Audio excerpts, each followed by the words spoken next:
Viewers, আপনারা হয়তো অনেকে কাছ থেকে বড় বড় জাহাজ দেখেছেন, যেগুলো বিভিন্ন দেশে মালামাল নিয়ে যাতায়াত করে। লক্ষ্য করেছেন কি, জাহাজগুলির একেবারে সামনের দিকে বড় নাকের মতো কিছু একটা থাকে। হ্যাঁ ভিউয়ার্স, আজকে সেটা নিয়েই কথা বলবো। এটা অকারণে বা সৌন্দর্য বৃদ্ধি করতে ব্যবহার বা সংযোজন করা হয়নি, আর এটা ইচ্ছা করলেও সব জাহাজে ব্যবহার করাও যায় না। জাহাজের সামনে এই নাকের মতো অংশটির নাম বালবাস বাও। প্রথম বিশ্বযুদ্ধের সময় আমেরিকার নৌবাহিনীর chief constructor David W Taylor bulbous bow ধারণাটি দেন। তিনি ইউএসএস ডেলোয়ার WB-28 নামক যুদ্ধজাহাজে বালবাস বাও সংযোজন করেছিলেন। ফলে জাহাজটির গতি প্রতি ঘন্টায় 27.91 নট ছাড়িয়ে গিয়েছিল। এই গতি বৃদ্ধির ব্যাপার জানার পর থেকে বড় বড় জাহাজে বালবাস বাও ব্যবহৃত হচ্ছে। বালবাস বাও ব্যবহারে আর কী কী সুবিধা রয়েছে? গভীর সমুদ্র বা আন্তর্জাতিক সমুদ্রে যাতায়াতকারী মালবাহী বা ক্রুজ জাহাজগুলির খোলের সামনের অংশের জলসীমার নিচে একটি অনেক মোটা গোলাকার জাহাজের নাকের মতো বস্তু পরিলক্ষিত হয়। এটিকে বালবাস বাও বলে। পানির সাথে জাহাজের ড্র্যাগ কমাতে এবং জ্বালানি দক্ষতা বৃদ্ধি করতে বালবাস বাও ব্যবহার করে। বালবাস বাও সংযোজনের আরও কয়েকটি সুবিধা হলো, বালবাস বাও জাহাজের গতিপথে জলের প্রবাহকে পরিবর্তন করে। এটি জলের ঢেউ নির্মাণ বা ঢেউয়ের প্রতিরোধ কমিয়ে দেয়, ফলে উচ্চ গতিতে জাহাজকে জলের মধ্যে আরও মসৃণতার সাথে চলাচল নিশ্চিত করে। বিশেষত দীর্ঘ যাত্রাপথে যেখানে জ্বালানি খরচ গুরুত্বপূর্ণ, বালবাস বাও দ্বারা ঢেউ নির্মাণ প্রতিরোধ কমানোর ফলে জাহাজের একই শক্তিতে গতি বৃদ্ধি পায়। এর ফলে জ্বালানি খরচ কম এবং সার্বিক পারফরমেন্স বৃদ্ধি পায়। এটি জাহাজকে স্থির রাখতে সাহায্য করে, তাই জাহাজের দুলুনি বা নড়াচড়া কমে স্থিতিশীলতা বৃদ্ধি পায়। বিশেষত সমুদ্রে ঝড়ের সময় ঢেউয়ে জাহাজ কম দোলার কারণে যাত্রীদের সি সিকনেস কমে, তাই এটি ব্যবহারে যাত্রী ও ক্রুর জন্য আরাম বৃদ্ধি পায়। উন্নত ক্রুজ শিপগুলোতে এই কারণে বালবাস বাও ব্যবহৃত হয়।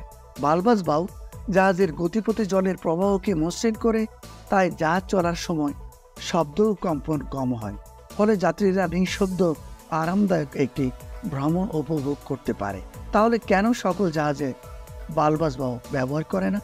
আসলে বালবাস বাও বেশি ব্যবহৃত হয় বড় বড় জাহাজে, যেমন কন্টেনার জাহাজ, ট্যাঙ্কার জাহাজ ও ক্রুজ জাহাজে, যেখানে জ্বালানি সাশ্রয় ও সার্বিক পারফরমেন্স গুরুত্বপূর্ণ বেশি। বালবাস বাও বেশি কার্যকর হয় উচ্চ গতির জাহাজে। ছোট ও কম গতির জাহাজে এর ব্যবহার উপকারিতা কম। সামগ্রিকভাবে বালবাস বাও এমন একটি নকশা বা বৈশিষ্ট্য যা জাহাজ পরিচালনার খরচ, সার্বিক পারফরমেন্স এবং জাহাজ চলাচল করার সময় আরামদায়ক যাত্রাকে উন্নত করার ক্ষেত্রে গুরুত্বপূর্ণ ভূমিকা পালন করে, যা এ সময়ের সকল আধুনিক জাহাজগুলিতে সংযোজিত থাকে। যুক্তরাষ্ট্রের প্রেসিডেন্ট কিভাবে অন্য দেশে ভ্রমণ করেন?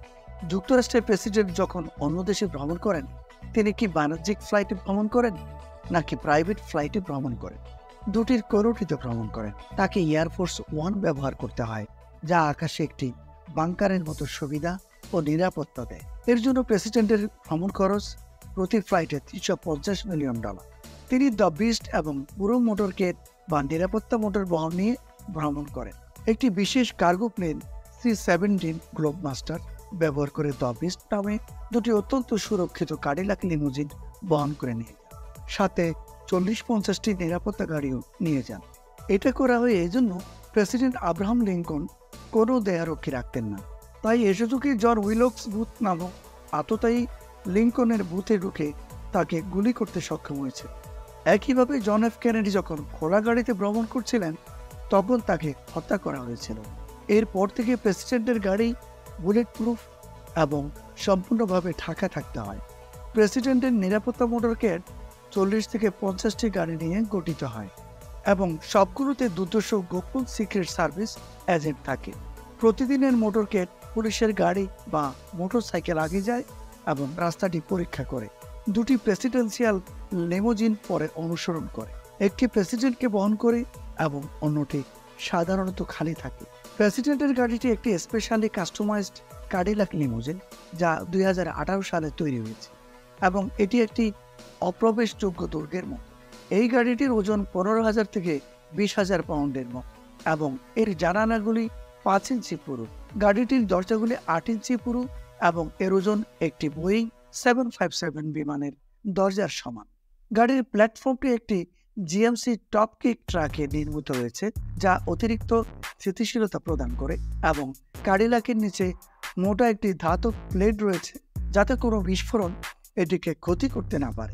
আরও থাকে প্রেসিডেন্টের রক্তের গ্রুপের সাথে মিলে এমন রক্তের packet, oxygen tank, night vision এবং স্মোক স্ক্রিন। এছাড়া অন্যান্য নিরাপত্তা ব্যবস্থা এই গাড়িতে মজুদ রয়েছে। প্রেসিডেন্টের মোটরকেডে প্রেস, ভিআইপি অতিথি এবং হোয়াইট হাউসের কর্মকর্তাদের জন্য দুটি প্রেস ভ্যানও থাকে। মোটরকেডের গাড়িগুলি নির্দিষ্ট ভূমিকা পালন করে, যেমন প্রেসিডেন্টের ব্যক্তিগত গোপন সেবা এজেন্ট বহন করে এমন গাড়ি, প্রেসিডেন্টের কর্মীদের বহনকারী গাড়ি, ইলেকট্রনিক প্রতিরক্ষা ভ্যান এবং বিপজ্জনক পদার্থ নিষ্কাশন ইউনিট। মোটরকেডের শেষ অংশে আইডি কার, অ্যাম্বুলেন্স এবং স্যাটেলাইট যোগাযোগ এসইউভি থাকে। টায়ারের কবরস্থান। এটি মহাকাশ থেকে তোলা তেল সমৃদ্ধ মধ্যপ্রাচ্যের একটি দেশ কুয়েতের ছবি। কিন্তু এই যে কালো কালো দাগ দেখা যাচ্ছে, দাগগুলো তেলের পুকুর নয়, তবে কি এই স্থানটি পুরানো টায়ার ড্যাম করা একটি বিশাল ল্যান্ডফিল। স্থানটিকে বিশ্বের সবচেয়ে বড় টায়ার ডাম বলে মনে করা হয়। এই ডাম সাইটে 49 মিলিয়নেরও বেশি টায়ার রয়েছে, যা এটিকে বিশ্বের সবচেয়ে বড় টায়ার কবরস্থান করে তুলেছে। এটি কুয়েতের আল আহমেদি জেলা শহর থেকে 30 কিলোমিটার দূরে সুলাবিয়া মরুভূমিতে 20 বর্গ কিলোমিটার জায়গা জুড়ে অবস্থিত। এই ড্যামটির নাম আল সালমি ডাম। কিন্তু কিভাবে 4.25 মিলিয়ন জনসংখ্যার একটি দেশ এক জায়গায় এত বিশাল সংখ্যক গাড়ির টায়ার জমা করেছে, এবং তারা এই সমস্ত টায়ার কি করবে? 49 মিলিয়ন টায়ার রাতারাতি এই ডাম্পে জমা হয়নি। 17 বছরের অবহেলা এবং টায়ার ডাম্পিংয়ের ফলে এই পরিস্থিতি তৈরি হয়েছে। আজকের বাজারে একটি নতুন টায়ারের গড় আয়ু প্রায় 60,000 মাইল। এ পর্যায়ে পৌঁছানো টায়ার সাধারণত পুনর্ব্যবহার করা হয়, কিন্তু কুয়েতে এই টায়ারগুলো বিশ্বের সবচেয়ে বড় টায়ার ডাম ল্যান্ডফিলে ফেলে দেওয়া হয়। কারণ হয়তো এটাই, কুয়েতের আবহাওয়া গরম এবং সেদেশের রাস্তাগুলি বেশ দীর্ঘ হয়। সেই দীর্ঘ রাস্তায় চলার সময় গরম আবহাওয়ার কারণে পুরনো টায়ার যাতে ফেটে গিয়ে বিপত্তি না ঘটায়, এর জন্য কুয়েতিরা টায়ার একটু পুরনো হলেই ডাম ল্যান্ডফিলে ফেলে দেয়। এই সমস্যা সমাধানের জন্য কুয়েতি সরকার বেশ কিছু পদক্ষেপ নিয়েছে। সরকার 5টি প্রতিষ্ঠান স্থাপন করেছে পুরানো টায়ার প্রক্রিয়াজাত, পুনর্ব্যবহার এবং রপ্তানি করার জন্য। তাদের মধ্যে একটি প্ল্যান্ট প্রতিদিন 3 মিলিয়ন টায়ার পুনর্ব্যবহারের জন্য প্রস্তুত করে থাকে। তো ভিউয়ার্স, এরকম আরও নতুন নতুন অবাক করা ভিডিও দেখতে আমাদের চ্যানেলটি সাবস্ক্রাইব করে বেল আইকনটি প্রেস করে রাখতে পারেন।